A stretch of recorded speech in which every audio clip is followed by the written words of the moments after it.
வணக்கம். என் பேர் வந்து பவானி. நான் சென்னையிலேருந்து வந்திருக்கேன்.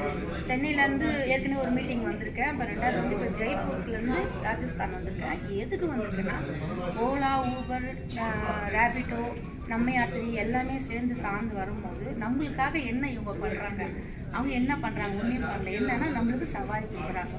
அவங்கக்கிட்ட நம்ம என்ன ஒப்பீனியன் வைக்கிறோன்னா, நம்ம வந்து வண்டியில் போயிட்டே இருக்கும்போது திடீர்னு மார்வழி வந்து ஹார்ட் அட்டாக் வந்து இறந்துடும். அதை யாரும் அவங்களுக்கு மெசேஜ் பண்ண மாட்டாங்கன்னா, நம்மளுக்காக இன்சூரன்ஸாக இருக்கட்டும், நம்மளுக்குள்ள ஒரு பிஎஃப்பாக இருக்கட்டும், எதுவாக இருந்தாலும் நம்மளுக்கு டிரைவருக்காக நம்ம ஆப் வச்சு அவங்க ஆப் வச்சு நம்ம வண்டி ஓடுறோம். அப்போ நம்மளுக்கு எந்த உதவியும் கிடையாது. அந்த ஒரு போராட்டத்துக்காக ஓலா ஊபர்லேருந்து நம்மளுக்கு எல்லாமே நம்மளுக்கு நல்லா கிடைக்கணும் அப்படின்றதுக்காக வந்திருக்கேன். நெக்ஸ்ட்டு வந்து என்னென்னா, இன்னொன்று என்ன மெசேஜ் நல்லா கேட்டுங்க. டெல்லியில் வந்து இப்போது நம்மளோட மனு ஒன்று எடுத்து வந்திருக்கேன். வீரப்பெண்கள் ஆட்டோ ஓட்டும் தொழிற்சங்கம் ரிஜிஸ்டர் பண்ணியிருக்கேன். அந்த இதுவை வந்து